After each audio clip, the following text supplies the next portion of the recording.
大家好，我是阿胖。首先准备小麦高筋面粉600克，加入5克食用盐，再用350毫升温水和面，先搅拌成絮状。接下来再下手揉成光滑面团。一开始揉不光滑没关系，盖上盖子，先放在那里醒上10分钟。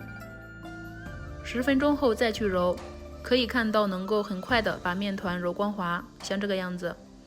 然后搓成长条，再分成均匀的面剂子，我这里分了8个。再把每个面剂子揉一揉，捏一捏，搓成胖乎乎的圆柱体，像这样就行了。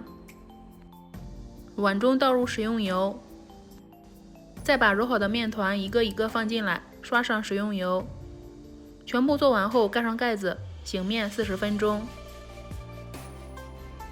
面团快醒好前，准备一把香葱，切成葱花，切好之后放入碗中备用。再准备一只碗，加入大约50克面粉，1勺食用盐，1大勺13香，最后用烧好的热油浇一下，做个油酥，搅散开，放在一边放凉备用。面团像这样就已经醒好了，延展度特别好。把多余的油倒在案板上，涂抹开。可以看到面团醒过后是很容易推开的。再用擀面杖擀成比较薄的面皮，抹上油酥，抹均匀后撒上葱花，然后从一头卷起来，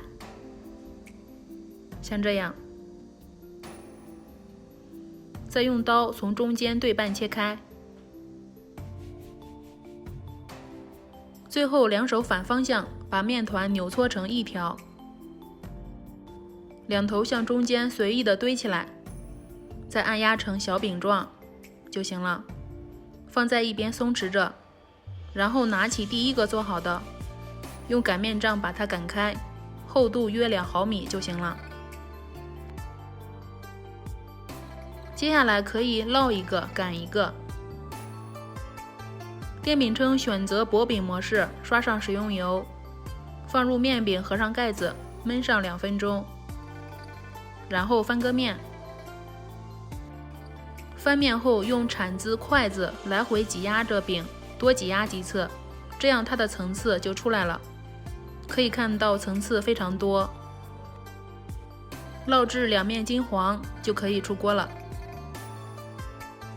真的是好香啊，口水已经忍不住了，可以听听它的声音，非常的酥脆。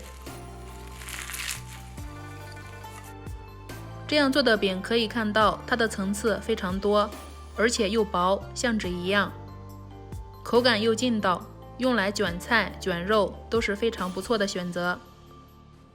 喜欢的话可以先收藏起来哦，有时间做给家人吃。喜欢我的视频就关注我吧，谢谢您的观看。